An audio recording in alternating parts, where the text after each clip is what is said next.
विज्ञान कक्षा 8 बल तथा दाब। प्रश्न नंबर 1, धक्के या खिंचाव के द्वारा वस्तु की गति की अवस्था में परिवर्तन के दो उदाहरण दीजिए।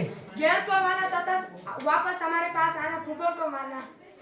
प्रश्न नंबर 2, ऐसे दो उदाहरण दीजिए जिनमें लगाए गए बल द्वारा वस्तु की आकृति में परिवर्तन हो जाए। रबर की बेल्ट को खींचना और मिट्टी के खिलौने की आकार देना। प्रश्न नंबर 3, निम्नलिखित कथनों में रिक्त स्थानों की पूर्ति कीजिए। कुएं से पानी निकालते समय में रस्सी को पड़ता है।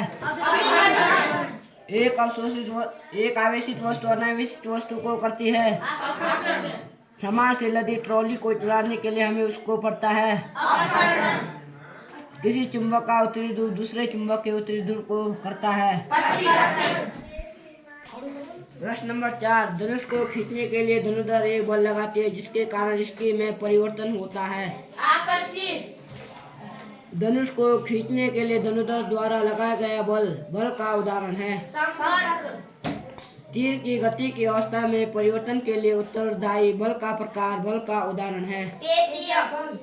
जब तीर लक्ष्य की ओर गति करता है तो इस पर लगने वाले बल तथा वायु के कारण होते हैं।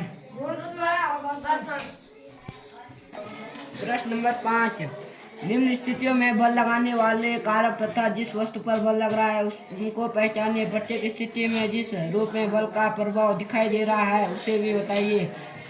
रस निकालने के लिए नींबू के टुकड़ों को अंगुलियों से दबाना। दंत मंजन की ट्यूब से पेस्ट बाहर निकालना।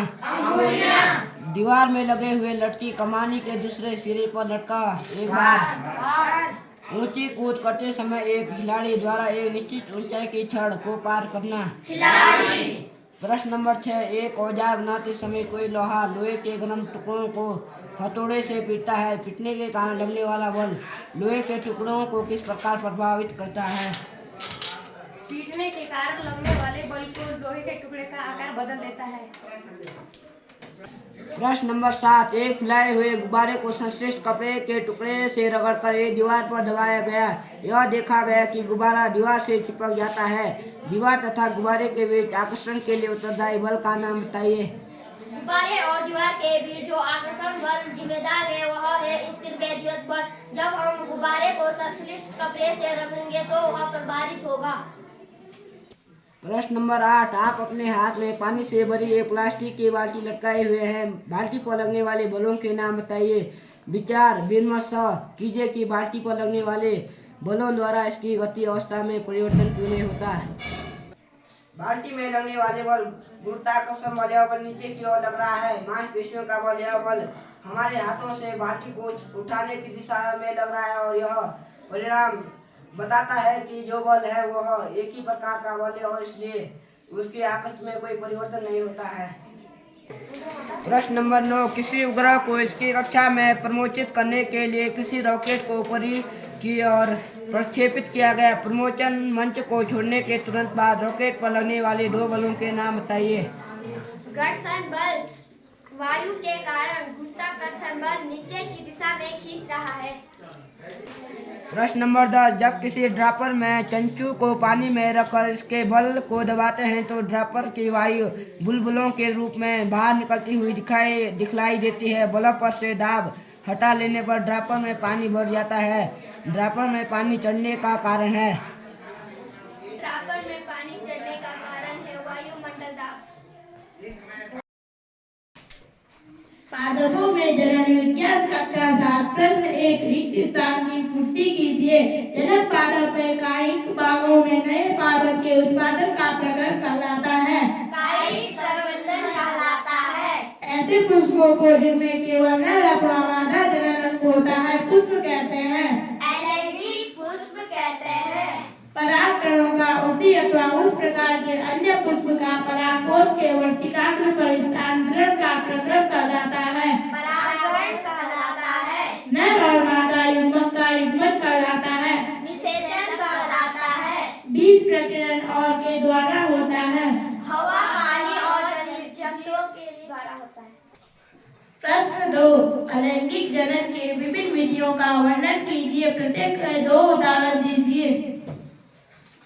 अलैंगिक जनन उसे कहते हैं जिसमें एक ही जनक होता है। इसकी मुख्यतः 4 विधियां होती हैं।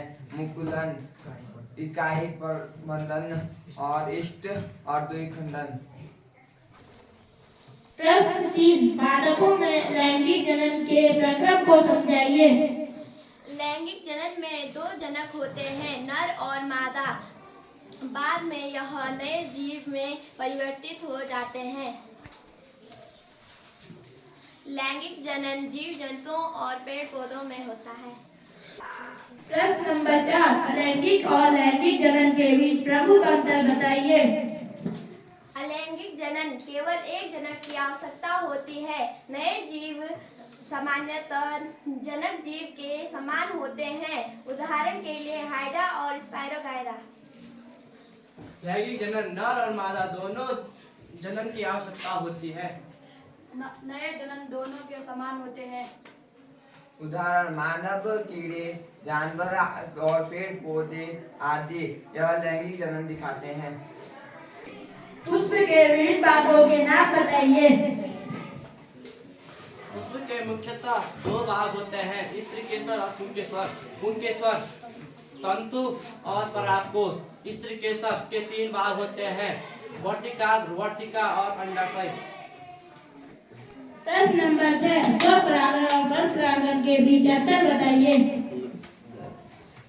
स्वपरागण वर्तिकाग्र पर उसी फूल के परागकण स्थानांतरित होते हैं।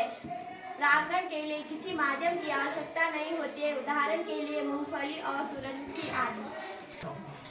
परपरागण परागण कणों को विभिन्न फूलों में वर्तिकाग्र पर स्थानांतरित किया जाता है।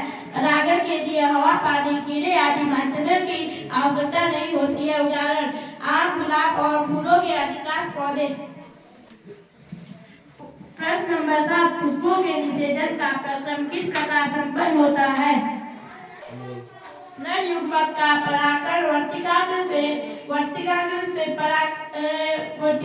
मादा युग्मक में अंडाशय में जाता है, वहाँ पे बीजांड का निर्माण करता है। इस प्रक्रम को निषेचन कहते हैं। बीज का प्रकीर्णन किसे कहते हैं। बीजों का प्रकीर्णन अगर कोई बीज एक स्थान से दूसरे स्थान पर फैल जाते हैं, उससे बीजों का प्रकीर्णन कहते हैं।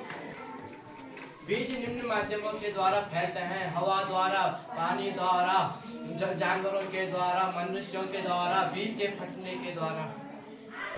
फलों को मैच कीजिए। कली, मुकुल, ईस्ट, आँख, आलू, खंडन, स्पाइरोगाइरा, वंश, मैटिल, बीजाणु, डबल रोटी के फफूंदे। प्रश्न नंबर 10 सही विकल्प पर सही का चिन्ह लगाइए। पादप का जनन भाग होता है उसका नर और मादा युग्मक के युग्मन का प्रक्रम कहलाता है। परिपक्व होने पर अंडाशय विकसित हो जाता है। बीजाणु उत्पन्न करने वाला एक पादप जीव है। ब्रायोफिल्म अपने जिस भाग द्वारा जनन करता है वह है विज्ञान कक्षा 6 प्रकाश, छाया एवं परावर्तन। प्रकाश किसे कहते हैं। प्रकाश हमेशा सीधी रेखा पर चलता है और जैसे सूर्य का प्रकाश और बिजली का प्रकाश, बल्ब आदि। छाया हम उसे कहते हैं, सूर्य जब किसी अपारदर्शी वस्तु पर टकराता है तो वह छाया बनाती है, उसे हम छाया कहते हैं। परावर्तन किसे कहते हैं। जैसे किसी सूर्य का प्रकाश किसी दीवार पर टकराती है तो वह वापस मुड़ जाती है, उसे हम परावर्तन कहते हैं। अपारदर्शी, पारभासी और पारदर्शी, दीप्त, अदीप्त किसे कहते हैं। उदाहरण देकर समझाइए। अपारदर्शी हम उसे कहते हैं जिसके हम आर पार नहीं देख सकते, जैसे लकड़ी का तख्ता, दीवार, चट्टान आदि। पारदर्शी वस्तु हम उसे कहते हैं हवा और शीशा और आदि। पारदर्शी जिसके आर पार हम देख सकते हैं, जैसे शीशा, हवा। पारभासी हम उसे कहते हैं जिससे हल्का हल्का दिखाई देता है, जैसे जाली, धुआं आदि। दीप्त हम उसे कहते हैं किसी चीज का जो प्रकाश होता है उसे हम दीप्त कहते हैं, जैसे लालटेन, मोमबत्ती, लैंप। अदीप्त वस्तु हम उसे कहते हैं जिसका अपना प्रकाश नहीं होता है, जैसे वायु, जल, चंद्रमा। प्रश्न नंबर 3, किसी अंधेरे कमरे में यदि आप अपने चेहरा के समान कोई दर्पण रखें तो क्या आप दर्पण के अपना परावर्तन देखेंगे? नहीं, परावर्तन देखने के लिए हमें हमेशा प्रकाश की आवश्यकता होगी, इसलिए हम परावर्तन को नहीं देख सकते। नहीं, परावर्तन को देखने के लिए सूर्य की आवश्यकता चाहिए, क्योंकि वहाँ नहीं, परावर्तन को देखने के लिए सूर्य का प्रकाश चाहिए।